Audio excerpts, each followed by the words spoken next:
Welcome to Planet Geo, the podcast where we talk about our amazing planet, how it works, and why it matters to you.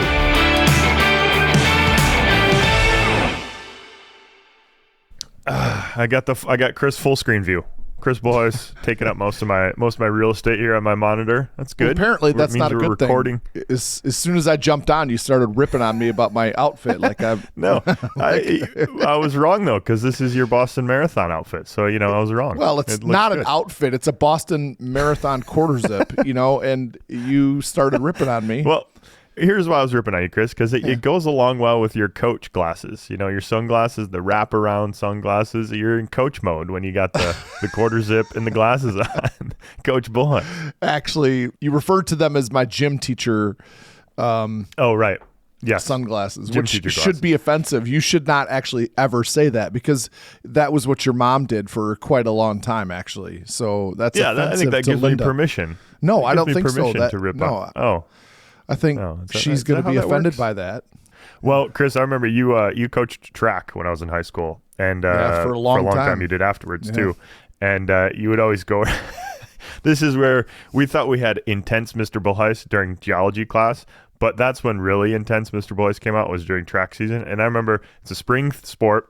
And everybody would, spring break would happen in between track season, like a third of the way into the season, and everybody'd go and wouldn't work out. And you would always check everybody's heart rate. I remember we'd do 400 meter run or something. Then you'd go around and check everybody's heart rate and make sure that it wasn't too high.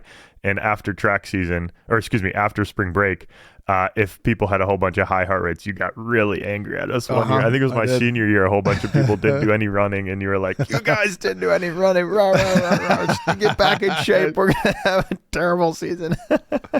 I did, because what I was checking was how quickly your pulse would return back down to an acceptable level. Yeah. And we were just getting you into shape. And then after spring break, I have you do something, and your heart rates were staying up there for 15 minutes. But you guys didn't do a thing. You didn't do any working out. Yeah. And I have a very low heart rate, a very slow heart rate, even on a good day, even when I'm working out. And so I was a pretty terrible monitor of whether of everybody else. That's right. I remember that, actually. Yeah. Plus you were just incredibly slow. So it was, I was terribly slow. You were slow. What did I run? I ran this 300 meter intermediate hurdles. Well, I was on the 4x400 relay, I think, too, but I was the worst leg. What is it? Did you put the slowest person in second on the relay, or second third or third? Yeah. Yeah, that's where I was. Yeah. I was by far the slowest of the four. I wasn't anchoring anything. Yeah. Oh, man. Yeah. The Chris that you saw there was because you have 120 guys on your team. It's a large team, and you have just so many things going on at the same time. So you had intense Chris at that time. Intense Mr. Bolhuis at the time. Intense Mr. Bolhuis. So glad I'm done. Well, you have intense Dr. Reimink today, I think, about this topic. I worry about today a little bit. I worry about today. Okay, scale of 1 to 10. How worried are you? I'm a little concerned. I mean, I think it's, hold on, sorry. I've got to keep my feet warm, and I have my little heater down there, and I just tipped it over. So anyway, I'm a little worried about it, because I think this is really interesting stuff. And okay, so just to be forthright, we are going weeds today. We're getting in, and we're getting in deep. So let's just say that from the onset of this episode. We're diving in. This is this is the most recent, and maybe, Jesse, is this the last? We might have a little wrap up episode. We might have a little wrap up. Earth's oldest materials, Earth's oldest rocks. This is the last of the series, at least that we have planned so far, and I think easily the deepest that we're going to go. You agree? I think so. And here, can I give you the pitch as to why, Chris? Why? Please. I went in the weeds. This is weedy. This is, I think, very interesting and very important. Let me give you a pitch for why I think it's important, and you tell me what you think about it. What we're going to get into, and the reason we're going to get really into the weeds here in isotope systems, is there is currently a debate since 2008, when the first paper came out. There's a debate about what the oldest rocks on our planet are. And the debate is not about Acosta. We had 2 episodes about Acosta. We know how old those rocks are. Really widely accepted how old those rocks are, that they're 4.02 billion years old. So those are one of, if not the oldest rocks on the planet. The rocks we're going to talk about today, which are up in northern Quebec, this image here, this first image just shows a map. It's on the east side of the Hudson Bay in what's called the Ujaraaluk Greenstone Belt. The debate here, why this is so weedy, is because the debate centers on these rocks. Are these rocks old, like 4.25 billion years old, or are they younger, more like 3.8 billion years old? So the debate is really about these rocks. And the question is huge. What are the oldest rocks on the planet that we know of? Like that's a really important topic, I think. And it's worth getting into the weeds, I think, because of that. So I don't know. What's your response, Chris? No, I totally agree. And just to set the record straight, too, we are going to settle the debate today. We're going to answer the question for everybody. Right. Yeah, right? Yeah, that's it's right. Our podcast. It's our podcast, Jesse. These two random guys here are going to answer the debate. We're going to answer. This goes back to 2008, and it's going to end in 2025 because we're going to settle it right here today. Yeah, exactly. I mean, so how do you think it's worth going? I mean, what's your take on that? I mean, like, if we're going to dive into the weeds on a topic, is this a good one? Yeah, absolutely. There are some really interesting things that we're going to hit upon later on in the episode when we get to the age of the rock. So what we're going to do here first is we're going to talk about the rocks themselves. What are the rocks involved in this like suite of rocks? And we're going to get a little weedy on that too. But then we're going to get into the dating of these rocks, why it's so complicated, why there's a debate, and then we're going to come up with our answer. Yeah, there we go. We're going to give you the answer. Chris, this is something that when I was in graduate school, I started graduate school in 2010. So this debate had just started ramping up a little bit when I was in graduate school. And I took a class, and then I eventually taught the same class called Precambrian Geology, which was a grad level class, dive into the weeds on Precambrian Geology, early Earth geology. And we had it was a 3-hour lecture, Tuesday nights, like 6 to 9 p.m. I mean, classic fall sleep time for students, right? But there was every year he would have like debates. You know, the professor Larry Heeman, who was on my advisory committee, would kind of have these scientific debates where he would pick a student, or he'd ask for volunteers, or he'd bring in a faculty member, and they'd kind of take two sides of the debate and they'd kind of make an argument either way. And when I was a student in the class, I took an Acosta side. So we had this what are Earth's oldest rocks debate. And then all through graduate school, I would like join back in the class and like participate in the debate. And sometimes I would take the Acosta side of the argument, and sometimes he would like say, no, we're going to switch it up. You're going to take the Ujaraaluk side of the argument. And we'd have like a debate in front of the students, and students would weigh in and vote and things like that. And so it's really, this is this type of topic. People have this discussion, and I'm perhaps a little biased because I've worked with people who argue that these rocks are quite old. My postdoc supervisor was one of the authors on this first paper and subsequent papers arguing that these what we're going to call the faux amphibolite are actually 4.25 billion years old. So acknowledge that out front, but I'm going to try and give both sides of this argument because I have done that in classes and things. Jesse, so, you know what? It is okay to have a bias because you know what? It is our podcast and we're allowed to have that, and it is our, it's okay. It's not settled science for sure, but what is actually? And so a lot of it comes down to interpretation, and we'll show some data and dive into the weeds on older stuff. So I didn't know this. You've been familiar with the Ujaraaluk rocks for the better part of 15 years, actually. Maybe that's right. I didn't know that. Okay. This is really, Jesse. And I have piece. I have a piece of it on my desk too. It's a beautiful rock, a little small piece that Rick Carlson gave to me. But good deal. So this is going to be obviously this is your show. This is your realm. It's the world you live in. So I'm going to try to keep up and jump in whenever I can. But this is going to be your thing. So I think this will be fine. So image number one, Chris, I just wanted to point to this image. We're just zooming in on the rocks in the Hudson Bay area. They're kind of folded. I mean, they're not kind of folded. They are folded. They're like all of these old rocks. They've been metamorphosed multiple times. This whole package has now been tilted and bent. And if you're looking at it on the map view, it looks like a big A frame. It's been folded and twisted and gnarled. And we're going to look at a little bit of a geological map GIF later on as well. But that's what those rocks look like. I'm going to look at image number 2 here. This is a picture from the web. Just shows what these again look like. This is looking out towards the bay. Nice, beautiful day there. Layered package of gneisses that are complicated. They're folded, they're twisted. We've got light colored ones, we've got dark colored ones, we've got a variety of different colors of gray in here. And this is what the rocks look like. They are twisted, gnarled, tortured. That's so the absence of trees, I assume that we're too far north. We're well above the tree line here. So well above tree line here. Yep, exactly right. So you get maybe some mosses and grasses and lichens and things like that, and that's the extent of the biology there. That's exactly right. Probably some seabirds and some fish and things like that, and some nice ice scoured outcrops right near Hudson Bay, and then as you go inland, it's like totally covered with lichen and things like that. So, all right, very typical kind of tundra rocks.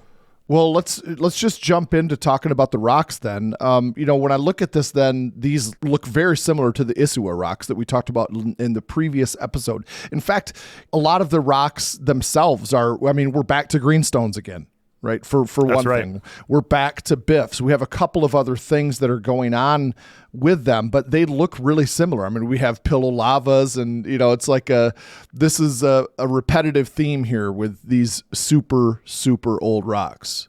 That's exactly right, Chris. And it's a weird thing because the deformation changes. And especially I'm going to skip ahead here to the image that has a geological map. And again, this is a folded belt. And one of the things we know pretty well is that if you're in a folded area, rocks are big fold structure. If you want to find the least deformed rocks, the ones where cross-cutting relationships might be preserved, you don't go to the limbs of the fold, the edges of the fold. You go to the hinge. The hinge point is where things can be preserved a little bit better because the limbs of the fold often get stretched and like kind of pulled like putty. I don't know what a good analogy for this is, Chris, but you preserve stuff in the hinge a little bit better. Meaning if you take your stacked sheets of paper and you fold the edges down, the part in the bend is going to be a little bit better preserved. And so you just kind of have to walk around these rocks to find areas that there's a little bit better preservation than which is pretty much true.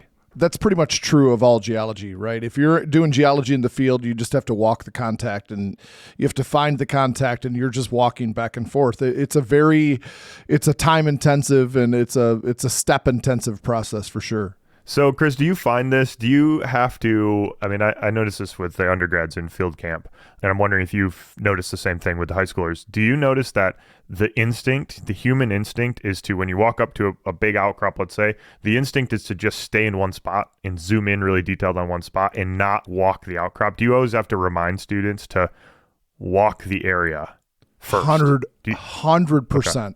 Yeah, they want to stay in that one spot. I think I understand why. I don't think it's just laziness. I don't want to walk anymore. I'm done. I don't think that's it. I think that they don't understand the scale of geology. These are young students in my classes. These are not advanced well into their geology degrees or anything. This is their first true geoscience course. So they don't understand how big it is and the necessity then to get out and see how big this outcrop is or this host of rocks. Do you think it comes a little bit from an assumption that every outcrop is kind of going to look the same in the little area and they don't recognize how different outcrops can look, even though if they're the same rock? Perhaps. I think that would be shocking because when you're approaching the outcrop, you're driving in a van or, in my case, I'm in a bus or a van and you're pointing out things out as you go to the outcrop where you're going to actually stop and have them get out and so on. And how could they, with the diversity of outcrops that you see, going 55 miles an hour, how could you assume that? But perhaps that's the case. I don't know. Is that what you think? That's kind of what I think is just like you say, we're looking at a sandstone. You just kind of think, the sandstone's going to look the same all the way across the sandstone. At least that new instinct. And I think this is a skill that it requires being in the field to learn how to do this, to really first thing I do is, okay, I know this is the outcrop that I'm going to come back to and focus on, but I'm going to look at every little outcrop I can that's around here and get a full sense of these rocks and then come back. And maybe I'll find a better outcrop somewhere else or a little piece of information somewhere else that helps inform what I'm looking at the outcrop that I want to look at. Anyway. It's a good point. I mean, field geology, when you're first doing this, is truly like drinking water out of a fire hose. I mean, it's overwhelming to them. And I get it. I remember when it totally overwhelmed me. I felt like I wanted to just go home, curl up in bed and forget about it. It was just... Yeah. It was But very that's the overwhelming. value of the geology degree, Absolutely. I think, is fighting through that. And then, Yeah. you have an appreciation for how complicated stuff is and what you need to do to kind of work around that. So back to this map. Again, this, just like last time when we showed a map of the isthmus supercrustal belt, this is super simplified. I have simplified this thing down into a few basic units. We have the basic geological map, all the units outlined here. We have 3.8 billion year old gneisses. These are ones that are pretty easy to date. They've got zircon in them. So we know that they're 3.8 billion years old. Then we also have here in this unit a gabbro sill, which we're going to come back to an end on. There's a gabbro sill that cross-cuts other stuff. Then we have banded formations. We'll briefly touch on that. That's just mostly to highlight this as a supracrustal package. It's a greenstone belt like most other Archean greenstone belts. And then we have this last thing called the Ujaraaluk formation, which is what we're really going to focus on. That's what might be the really, really old rocks, this Ujaraaluk unit. Okay. I was going to ask you a question about the sill, but I'm going to save that. I'm going to put it in my pocket and we'll come back to it later on. Okay, tuck it away in there. Well, I didn't want to say put a pin in it because apparently that's my phrase, and Oh, you're working on new phrases. I like it. Yeah. Put it in my pocket. Put it in your pocket. Hey, hold on. I'm gonna put it in my billfold. Freaking, what an old man. Oh, the billfold. That was so funny. I did tell you I got called out on that, right, by one of my students. You did, yeah, by your students. That's great. Yeah. As you should. Boys, did you really say that? Are you? Oh my gosh. Rightfully so, man. A billfold. Yeah, that's true. My goodness. That's true. So, Jesse, let's talk about some of the rocks then that go along with this host of rocks. We've got the metabasalts, right? We talked about those with the Isua.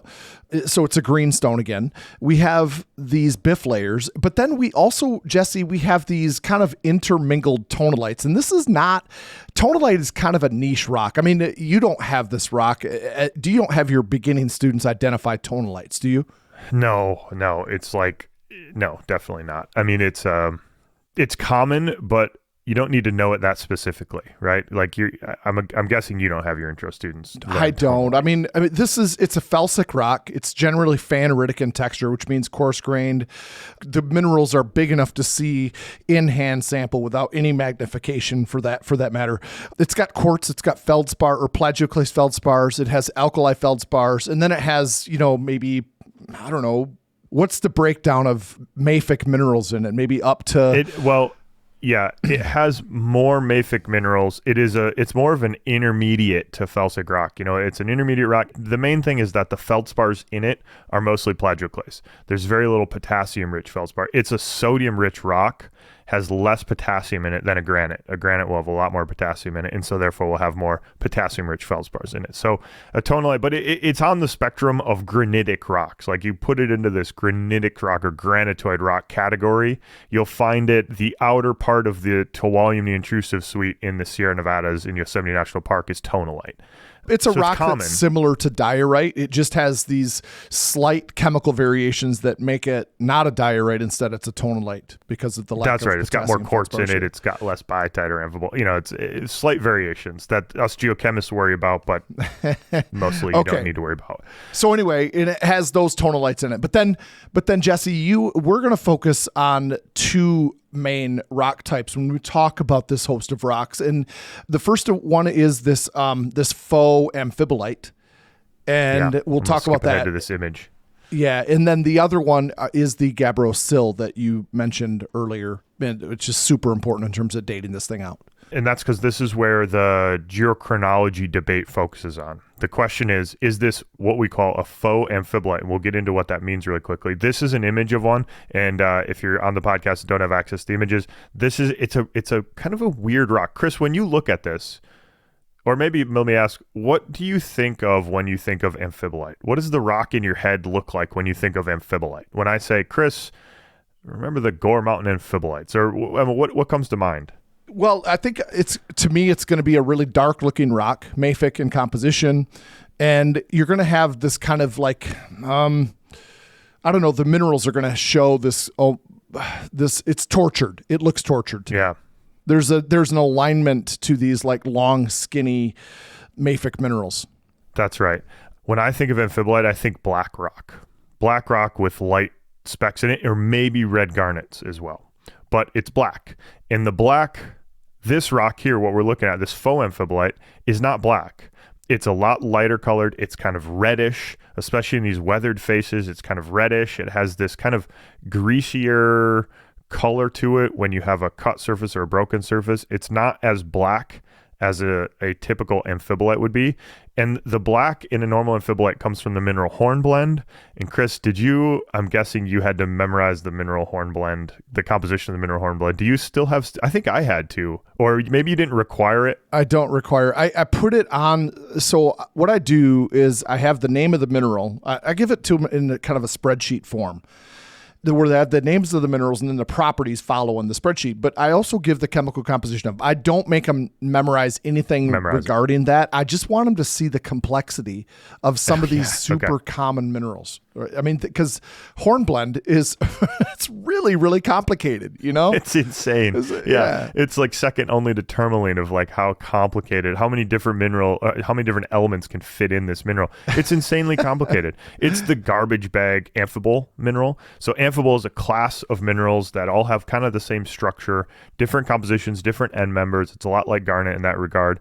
Hornblende is kind of the one in the center. It's the garbage bag. It can hold a little bit of calcium, a little bit of magnesium, a little bit of sodium, a little bit of iron, a lot of silica, aluminum.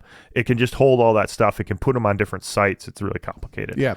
All right. So Jesse, I want to ask you this then. Maybe you can't. How do you identify faux amphibolite in the field? Or do you have to wait until you get it back for chemical analysis from the lab? I mean, I don't, honestly, Jesse, I don't think that I would walk up to this rock and say, oh, there's the first faux amphibolite I've ever seen in real life. You know, I agree completely. I think, Chris, when you walked up to this rock, you would be like, oh, this kind of looks like an amphibolite. I can see plagioclase in it. I can see something that is looking like hornblende, but it's the wrong color. It's, looks like an amphibole. I can see garnet in it, but I think you'd think, oh, this is a weird looking rock. And then you take it back to the lab. And if you've walked across a bunch of different high-grade rocks and you've seen a bunch of different amphibole group minerals, you might be able to identify that this is a different amphibole in this rock than your normal hornblende. But I would certainly need to bring this back to the lab and analyze it and look at the minerals in thin section to identify what these things are. I have a follow-up question then on this. Let's say that you have just a regular amphibolite and you see this in the field. Would it be acceptable to you if your students picked that rock up and they knew that this was a metamorphic mineral because you can see the tortured grains in it? Would you be okay if they called it a hornblende schist? Yeah, I think it depends on which kind of naming scheme you teach them in metamorphic petrology. There's like a bunch of different schemes that you can use. But yeah, a hornblende schist would be completely fine in many ways because that's kind of what it is. Amphibolite is a slightly different classification scheme for metamorphic rock naming. But yeah, those would be kind of, I would treat those kind of as a field analysis, that would suffice. Right. Because you're getting the mineral ID right, and you're looking at the thing. So if there's garnet in it, you'd say it's a garnet hornblende schist or something like that. And this would be, you would look at this, you'd say this is a garnet, and here's a mineral name coming at you, Chris. Coming tonight is a mineral name. And this is an actual mineral name named after Cummington, New Jersey, or Cummington, Connecticut, excuse me. So it's an actual mineral name, and we won't dive into it any more than that, but let's say that in metamorphic petrology class, students, they take a while to get past I understand. I'm having a hard time with it right now. I'm like, this is professional, Chris, that you have with you right now. So we could just move past it probably here. I think, because if we linger here too long, then you're going to get non-professional. Yeah, Chris. Okay. All right, fair enough. So this mineral, this is an amphibole. This is an amphibole that has a different composition from hornblende. It basically has a lot of magnesium and iron in it and a little bit of aluminum, but not much calcium. So it's a hornblende. Because hold on real quick, because hornblende typically has calcium and sodium, and they substitute for each other as the mineral grows. But this doesn't have that. Coming tonight does not have that. So this does not have aluminum, doesn't have calcium in it, doesn't have sodium in it. It's a lot of iron and magnesium. And this faux amphibolite has this mineral coming tonight and also a similar mineral called anthophyllite. So it's a coming tonight anthophyllite schist is what this rock is. It's got a lot of amphibole in it, just a different composition of amphibole. And the key here is lots of magnesium, very little calcium. Very little calcium, very little aluminum. And the question is, how do you get something that forms that composition? Right. So is this, here's what I want to know, and because I don't know the answer to this question, Jesse. Is this some sort of substitution that takes place after you had regular amphibolite? Oh, is this like a metamorphic? No. Is this like a replacement thing where you're where it changes later on? It's a good question. That's a very good question. And the answer is no. The mineral difference we're seeing between this and a typical amphibolite, hornblende plagioclase amphibolite, is that the bulk rock chemistry is different. So the starting composition is different. Now, the question is, when did that chemistry change and how did that chemistry change? But it's not like you had hornblende and then you metamorphosed it, removed all the calcium, sodium, aluminum, and created cummingtonite anthophyllite. That's not what's happening. We're starting with something and then we're metamorphosing it, and the minerals are different because the starting composition was different. The recipe was different. Oh, okay. All right. Okay. That makes sense. So there wasn't a lot of calcium and sodium and aluminum in the soup that formed these minerals originally. So that's exactly right. Where does this happen, or is that not an important question? I think it's a pretty important question. I think it's an interesting hypothesis for how you get that, because it looks like a basalt, except it doesn't have much calcium, sodium, aluminum in it. Apart from that, it looks very similar to kind of a basalt chemistry. And so the current theory, I'm going to skip ahead to this image, which I think this is, you said this is a famous image, right, Chris? I think so. I use it all the time, actually. I have the same image. It's just, this is what the ocean floor looks like, you know. Is this from Alvin, this image? From the, I think so, but I'm not sure. Okay. I don't know how far offshore this could have been a Hawaii. I think this probably is like off the coast of Hawaii. That's true. The way on the modern Earth that we get compositions like this is by taking basalt and hydrothermally altering it, where that hot water circulating through it scavenges out, dissolves out all the calcium, sodium, aluminum. Those minerals get dissolved out. What's left, what stays behind, is magnesium iron rich. So hydrothermal hot water alteration, which often happens on the sea floor in the modern environment, can kind of create a composition, a soup, like what we see in this faux amphibolite. Okay, hold on. So does that hydrothermal alteration take place after the basalt formed? Yeah, probably very close to when the basalt formed. Okay, like it's after it's crystallized, you're fluxing water through it because, and this happens at mid-ocean ridges all the time. Why does it happen at mid-ocean ridge? Because super hot, salty water circulating through busted up rock. You know, it's and through cracks in the rock, and that water's kind of percolating in down below, getting heated up, and that's circulating through. So you do all sorts of really intense alteration in the seafloor. All right, that makes sense. So I don't think I asked my question or stated my hypothesis about alteration later on or substitution later on. It is getting altered after it forms, just not by substitution. Okay, right, exactly. It's more like exactly it's getting leached out. These ions are getting leached out. Perfect. That's perfect, Chris. It's getting leached out by hydrothermal alteration. Exactly. I mean, it's more like chemical weathering in a way, in a kind of a weird way. It's this chemical alteration by hot water fluxing through the rock. So yeah. Okay. Exactly. And then the other thing with this image number 5 here, this just shows pillow basalts, this is about as textbook as you're ever going to see in terms of how these things form. And they'll stack up on top of each other as more flows come over top of this. And so you can get these like layered pillow basalts. We have this in the Upper Peninsula in Michigan, actually, where you can have tens of feet thick, these layered pillow basalts as one flow on top of another flow, and so on and so on and so on. Right. So my question is, right, Jesse, Chris. Hold on. Sorry. Is that a typical process then at mid-ocean ridges or on the ocean floor to have this kind of leaching of calcium, sodium, and aluminum getting removed out of the basalt? Is that common? Yes, it is in certain locations. Near these black smokers and things like this, you get all sorts of, you get both the leaching out of certain minerals, and you also get deposition of other minerals. And these become really, in the ancient Earth, these greenstone belts, these Archean greenstone belts, are economic resources because of these sort of ancient vent systems that are dumping sulfides in. There's gold involved in there, and there's all sorts of platinum group elements that get sequestered into these sulfides. It's a huge like alteration, lots of high temperature chemistry or, medium temperature chemistry going on there. So yes, the answer is yes. And then it's I was not also like wondering, the entire ocean floor though would necessarily look like this. I was wondering maybe if this was a specific kind of thing to this early Earth. Yeah, that's a good question.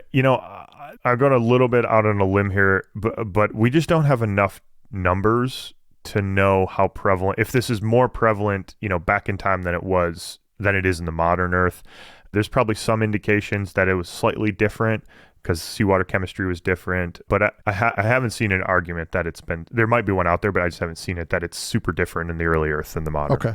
All right. So. And that gives me the segue award for the day, because it's time to move. Speaking of early Earth and maybe different times, it's time to talk about, Jesse, the dating of these rocks. So let's get into that a little bit in terms of how are we doing this, and then we'll end this with the controversy or the debate. The controversy. Yeah. So Chris, you thought we were in the weeds earlier. If you thought that, you're wrong, because now we're going into the weeds. And this image number 6 here, this is an image. I want to just describe this quickly. What this is showing is this is Earth history going from left to right, 4.568 billion years, left to right. What I'm showing here, this plot I've made is, if you take a particular isotope system and you say, okay, the Earth started with X number of atoms of uranium-238, that equals 100. I just want to know what percentage of that decays over Earth history. How much do we have on the far right of this plot at zero age today? And if we look at this, Chris, I've plotted the uranium isotopes, the 2 uranium isotopes that we've talked about a lot. I've also plotted 2 samarium isotopes, which is samarium is a rare earth element that has 2 different decay rates, much like uranium. This is a really good graph, by the way. You did this. I think you made this, right? Yeah, you like this? I was hoping it'd land. It lands with me. I love it. The data is really clear on this. Yeah, for sure. Okay, cool. So what we see here is uranium-238, the long-lived uranium isotope, has about 50% of the original atoms we had have decayed over Earth history from the start of Earth, 4.5, to now. And the reason for that is because we've gone through about 4.5 billion years old. Yes. 4.5 billion years. About half of the 238 uranium atoms that we started with have decayed away. And the reason is because we've gone through around about 1 half-life. The half-life of 238 uranium is about the same as Earth history. 235 uranium is almost extinct. We've lost almost all of it because the half-life of 235 uranium, we've gone through almost what are we left with, 7 Jess? half-lives. Less than 0.7%, I think, right? Or is it less than that now? 0.7% of uranium is 235 uranium. Well, I'd have to do the calculation. Never mind. That's what I meant. I didn't state it precisely as I should have. Yeah, absolutely. Okay, 0.7% of all the uranium is U-235. Is 235. Yeah, that's right. So, we've lost almost all of it. We're down to we're down to a few percent of it left because we've gone through a whole bunch of half-lives. 147 samarium is the typical, what people have traditionally used for long-lived radiogenic isotope systems. 147 samarium decays by alpha decay to 143 neodymium. That's a system that's been used for decades, was kind of known about and started being used by geochronologists in the 80s. That has a half-life of billions and billions, like 14 billion year half-life. So on our scale, we've lost very little of the initial 147 samarium that we started with. Like we've barely lost any, maybe a couple percent, right? It looks like a line. That looks like a line to us because we've zoomed super far in to what we know is an exponential decay. It's a very gentle sloping line. Yep. Very gentle sloping line. You can hardly tell that there's any curve to it. It's kind of like looking at the horizon, standing at your house. You can't tell there's a curve to it, but there really is a curve there because it's decay.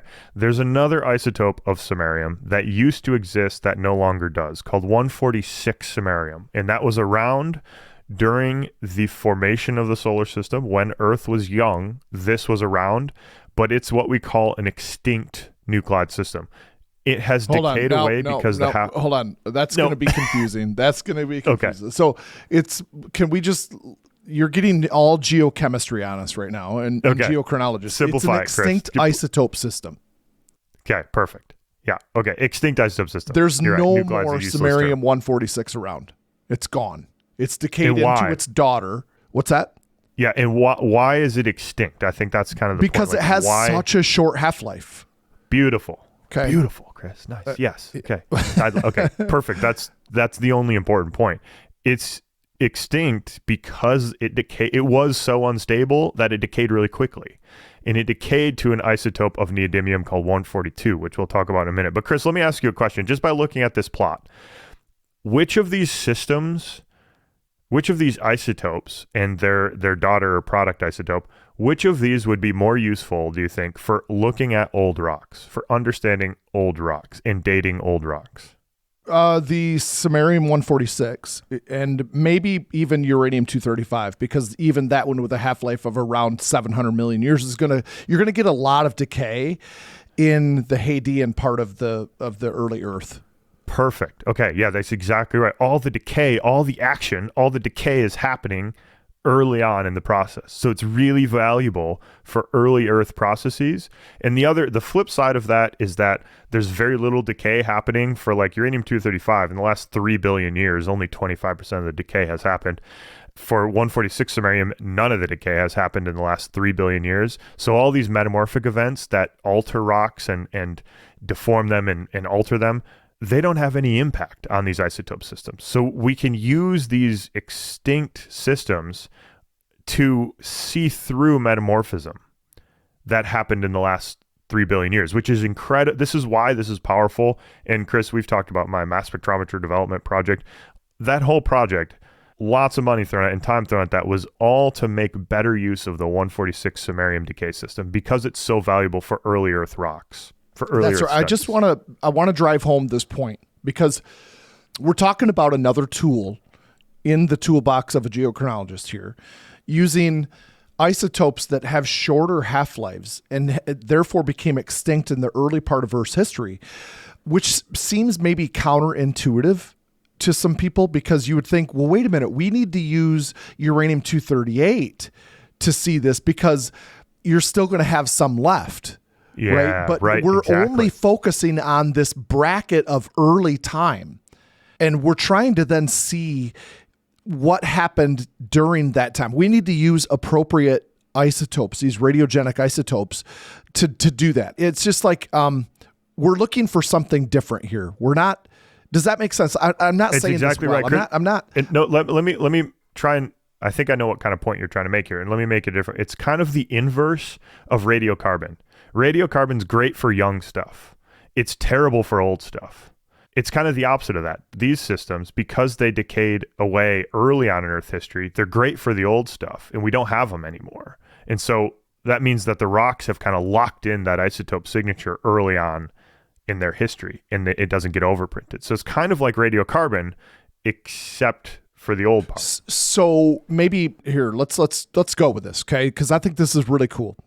So if you take, let's say, a rock that's 3.5 billion years old, it won't have any of the daughter isotope for samarium 146 in it because samarium wasn't there.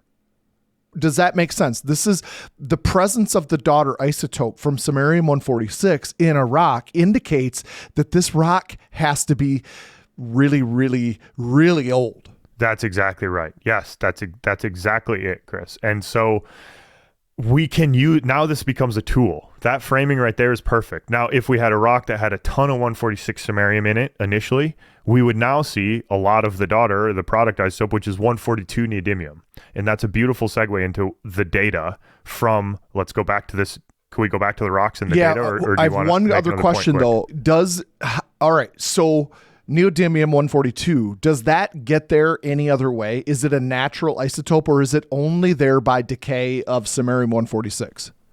Gosh, this is such a great point, Chris. You're getting me all fired up because I love this stuff. Yes, 142 neodymium gets there, is a naturally occurring isotope too. So there was a bunch of 142 in the solar system, 142 neodymium at the start of the solar system. We have a bunch of it, which makes this difficult.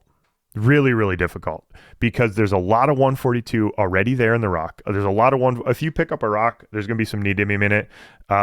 Forget the percentages. Something like 25% of the neodymium is going to be 142 neodymium, like a lot of it. I should probably know that offhand. I've worked so much on neodymium. I should probably know the percentage, but I don't. So what we're looking for is either an excess in 142, more than there should be, or a depletion, a lack of 142 neodymium, meaning that there's more than there should be or there's less than there should be. And that's a really, really small amount, which means we need really, really precise mass spectrometers to detect this tiny variation in 142 neodymium, which tells us, was there 146 samarium in this rock, or was there less 146 samarium, or was there like average? That's kind of what we're looking at. We're looking, is it similar to the Earth average? Is it a little bit above it or a little bit below it? And if it's above or below, it means that the rock used to have 146 samarium in it, either a lot of it or a little bit of it. But either way, the rock was old because there was one. It was formed when 146 samarium was alive, which is, as this chart shows, the first 600 million years of Earth history or something. Okay, so Jesse, I'm going to move this along. We got into the weeds there on samarium and neodymium, and it was super fun for you and I to have this discussion, but we need to bring this back to relevancy in terms of what we're talking about. So let's go to the next image, and we need to talk a little bit about why this discussion is important, differentiating between neodymium 142 that was there just because it's there, and the 142 that gets there by decay from samarium 146. Yeah. As an intro, okay, so this image number 7 that we're looking at here, that you can look at, shows real data. What I want to refer to first, though, is we've had several discussions, Chris, about isochrons. We had it most recently probably in our Geology of Garnet episode. We did it in ISUA, I think. In ISUA, we did too. Geology of Garnet, we showed an isochron, an image of an isochron, so you can go to the app and look at the images there. Our YouTube channel has those images too, so you can look at those. We had this discussion with Rachel Phillips about what an isochron is and how it works. This plot right here that we're showing is kind of a pseudo isochron. It's not exactly an isochron because we can't make one, because we don't have the parent isotope around anymore. We don't have 146 samarium around anymore. All we're looking for is variability in the daughter or product isotope, variability in the 142 neodymium, the amount of 142 neodymium in a rock, or more precisely, the isotope ratio of 142. Can I want to interject, Jesse, that it's Please okay that we don't have samarium 146 because we do have samarium 147. And when the crystals are growing, 147 and 146 samarium are so similar that it's not going to differentiate between them. So we can normalize the data. Is that okay? Can I use that term? Yeah, absolutely. That's perfect. So, absolutely. That's the term. Yep. So we can normalize the data using samarium 147. All right. So that's exactly right. Go ahead. Beautifully said. Beautifully said. So go ahead. No, that's beautifully said. I think the important point on this chart here is showing that most rocks on Earth have a particular ratio of 142 neodymium divided by 144 neodymium. And we call that 0. We just divide it by the average and call it 0. So they've got 0, which means that they all have the appropriate amount of 142 neodymium in them. These Ujaraaluk unit, these faux amphibolite unit, I'm plotting some real data here. There's a bunch of different kind of subdivisions in the Ujaraaluk unit, different titanium, whatever, doesn't matter. But there's different subdivisions within that unit. And most of them have too little 142. They don't have enough 142 neodymium in them compared to most other rocks on Earth. And the question is, what does that tell us? Nobody debates the data. The data's real. We agree with this. There's less 142 neodymium than we would expect in this rock. And you're clearly getting a slope of a line with this. Okay. So Chris, this is the important point.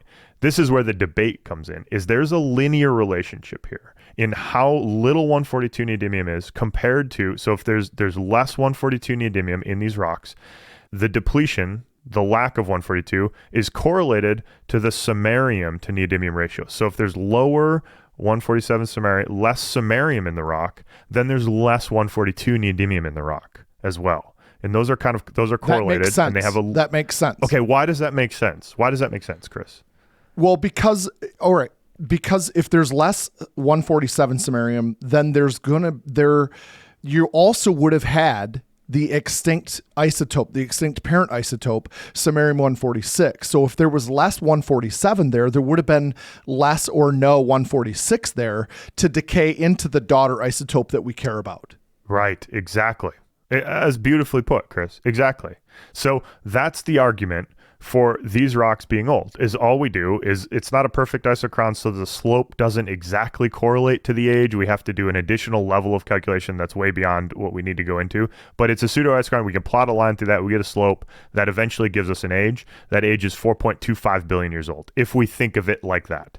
That this rock has remained a closed system. Let that digest a second. Let 4 point what again? Say that again. 4.25 billion years old. Is it just 4.25, or are we going to go to that? The other million years matters. No, because because this is an extinct system, and look at the error bars on the y-axis here. There are pretty big error bars. There are large uncertainties in this, but it's 4.25 plus or minus. I don't forget what they are in the tens of millions of years. We don't need to go more than 4.25. But Chris, this is amazing. We are using an isotope system that is no longer active on Earth, that was happening early on in the system. We're using mass spectrometers to measure a ratio to the 5th and 6th decimal place. Like very, this is really precise, really, really precise data. And we're using that to argue that these rocks are really old, 4.25 billion years old. This is Hadean. This is 4.5 to 4 billion years old. The rocks like that are so exceedingly rare. I mean, and this is different from the Jack Hill zircons from a prior episode, because the Jack Hill zircons, those were detrital grains. Those were zircon grains that formed and were transported and deposited in a sedimentary rock. These are rocks that are in place that we're talking about here. So we have the rock itself. Now, okay, that's the argument for these rocks being old. Okay, that, hey, these rocks are 4.25 billion years old. This 142 neodymium system is recording that Hadean process. They're recording the Hadean formation age of the rocks.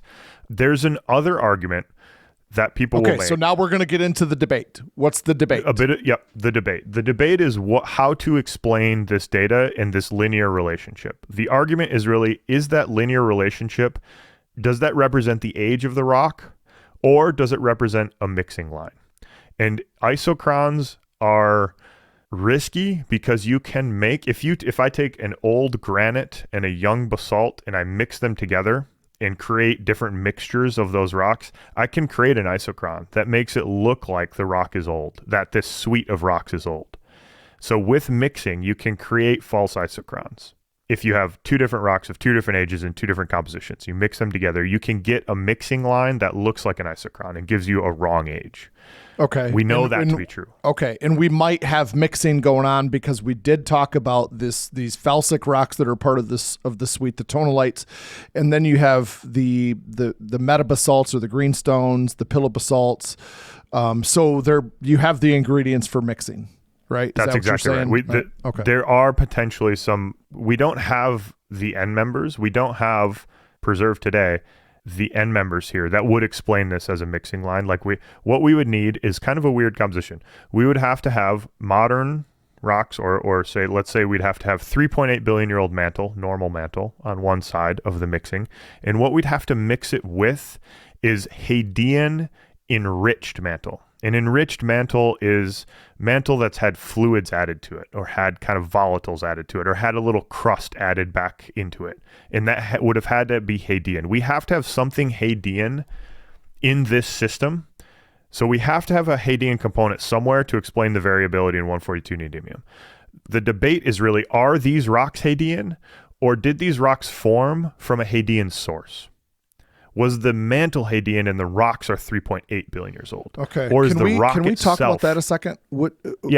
Does that make sense? Mantle? It does. But I get that. I do, because even if you're mixing something, the only way you get a 4.25 billion year old, you have to have that somewhere then. That age has to be there. So that makes sense to me. But maybe what doesn't make sense is this is so early on. Earth is still maybe differentiating. You would think that the oldest rocks would only be crustal rocks and not deeper in the mantle. Am I Yeah. Well, so it's a good question. Given the high amounts of radioactive heating of the early Earth, the Earth was probably giving off a lot more heat back in time. And the one way to give off heat is to form crust and recycle cold crust back into the mantle. So there was probably a high kind of resurfacing rate in the early Earth. So you're making crust, you're destroying it. That probably was happening. But you're exactly right. There is evidence for a Hadean something in this system, in these rocks. The question is, are the rocks themselves the thing? Or are they just passively recording a really old source? There's more nuances. Like there are more debates about these rocks, but I'm trying to distill it down into the simplest version of the argument. Right, I get that. So version. I have a question though. Like, what makes the people that want to debate the 4.25 billion? Where does that come from? That's what I want to ask. Where does that skepticism come from? Does it step on the toes of other research that says that those rocks are not that old? Or like, you know what I mean?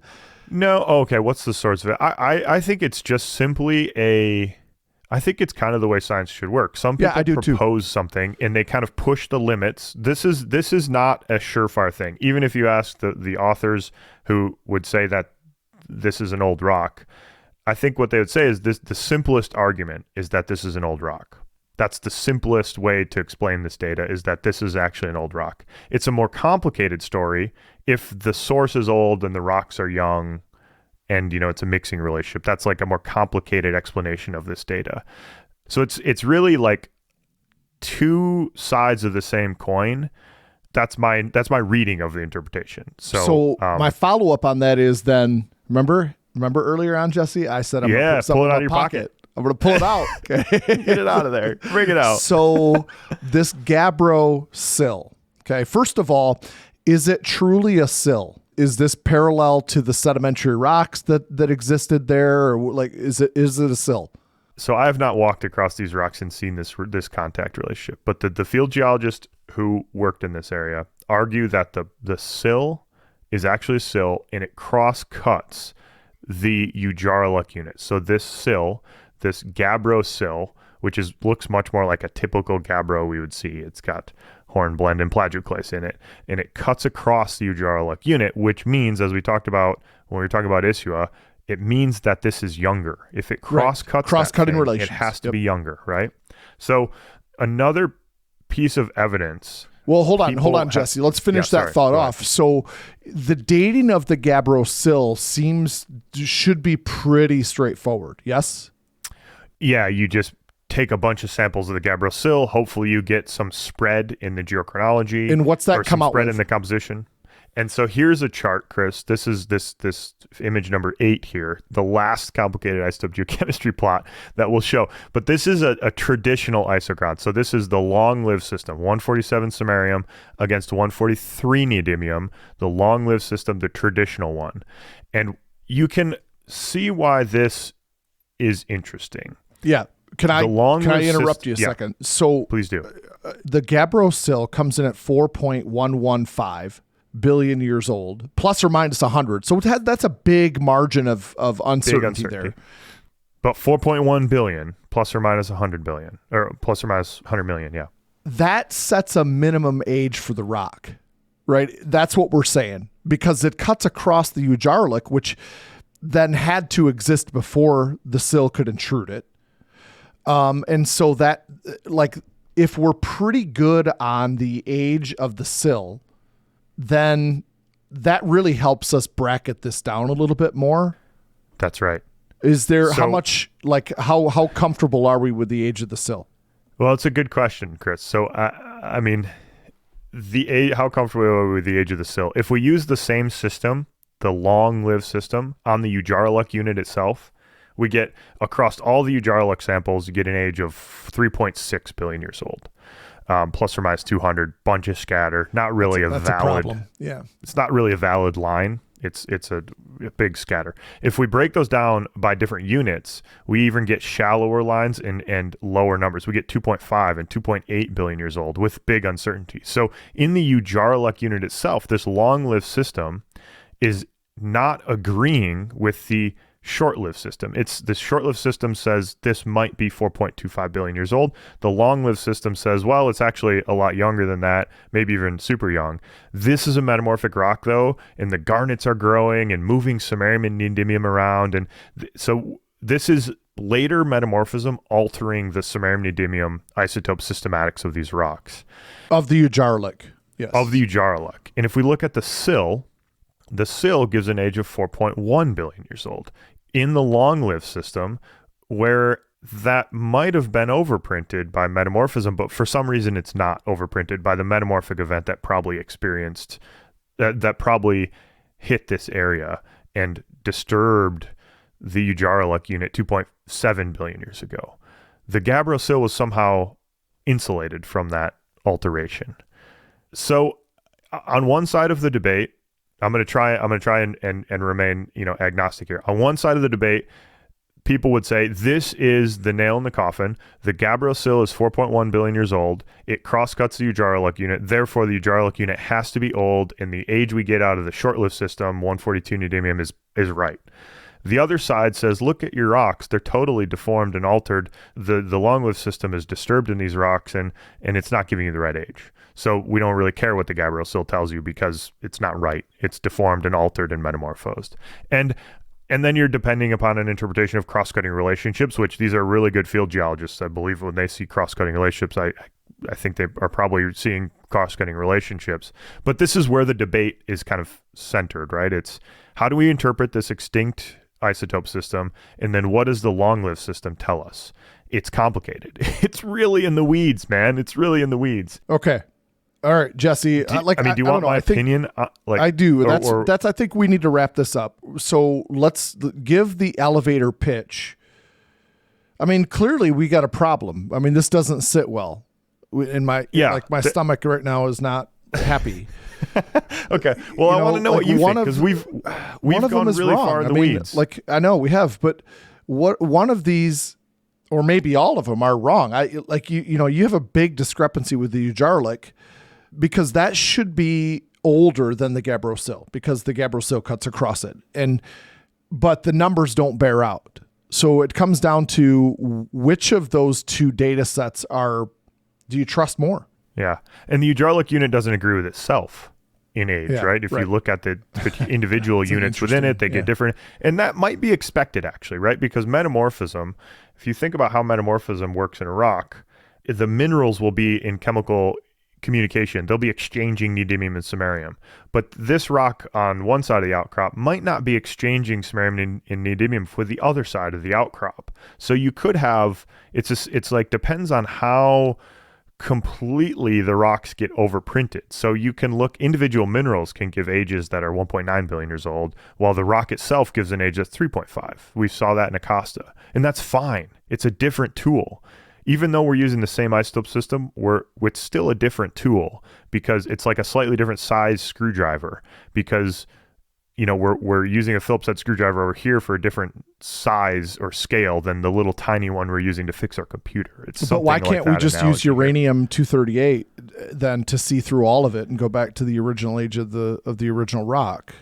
The problem with uranium lead system is that lead is really mobile in fluids. So the uranium lead system in these rocks is really perturbed. So nobody uses it for whole rocks. This is like take a rock, crush it up, dissolve the rock. That's this data.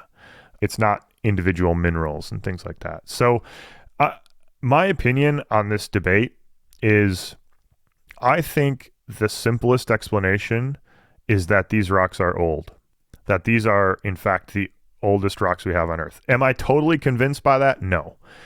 I would be maybe 2/3. If I had to put a number on it, I'd be like, I'm 60 or 70% confident that these are the oldest rocks on Earth. These are 4.25 billion years old, because that's the simplest explanation for the existing data that we have.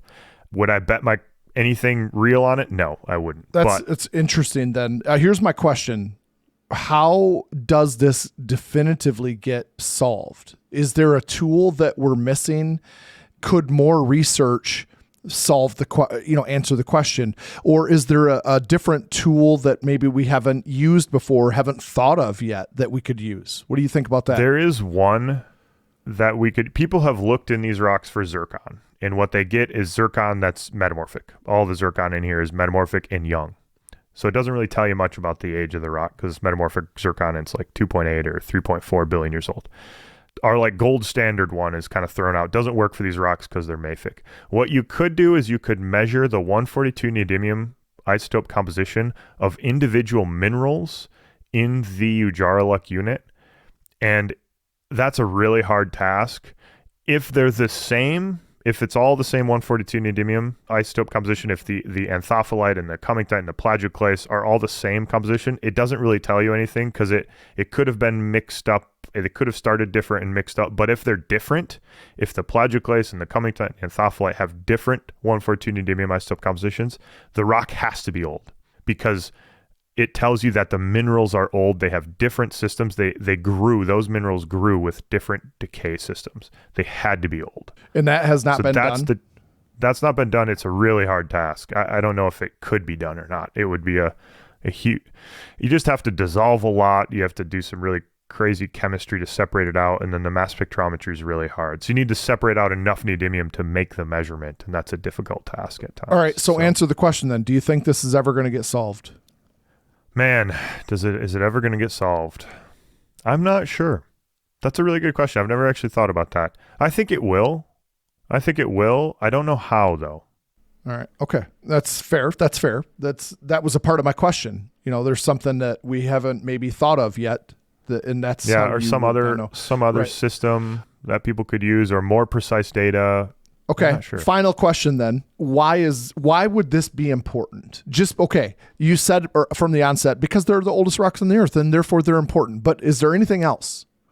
Well, back to our discussion of Isua, this is a supracrustal belt. These are rocks that interacted with seawater, probably ancient seawater. And the question is, are we looking at ocean chemistry 3.8 billion years ago, or are we looking at it 4.25 billion years ago?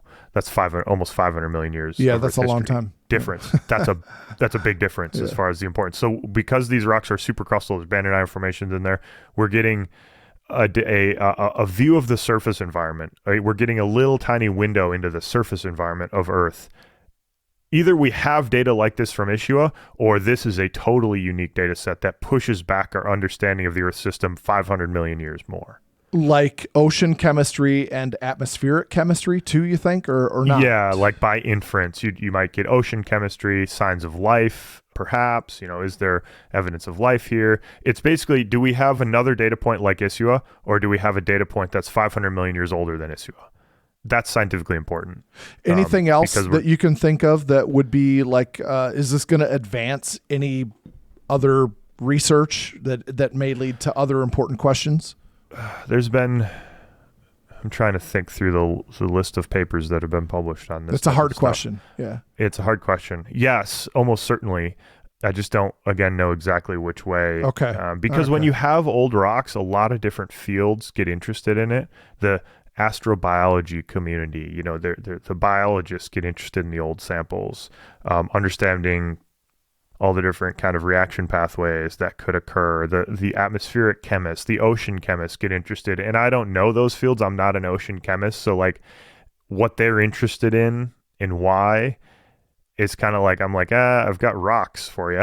You know, there's like a collaboration there, and I'm just not familiar enough with those fields to know like what they're thinking of or what they could do with new toys like these old rocks. So, all right. So again, potentially Earth's oldest rocks, question mark.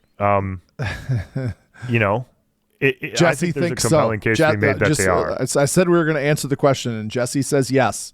These are the old. It's the simplest explanation. They make a compelling case that they are old. I would say that.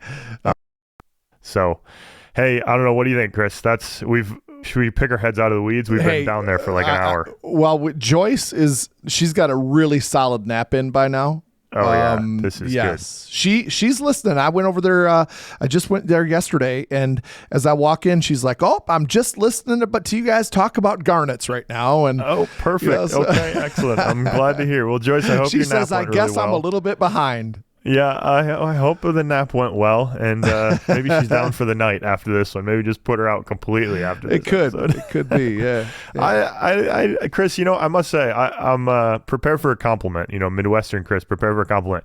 It always impresses me how we don't talk about this stuff that like this level of detail or this much in the weeds. This is really complicated isotope geochemistry. Like, I can't belabor this enough. This is advanced graduate student isotope geochemistry. You pick up on this stuff really quick. You like put the pieces together really quickly from these plots and just like putting the story together. So, well, thanks. That means a lot. That means a lot, especially coming from you, because you're the doctor in the house and this is your field. I do try to keep up, but this is something that I'm enthralled with. I love this stuff. Age of the Earth is super important to me. You know that.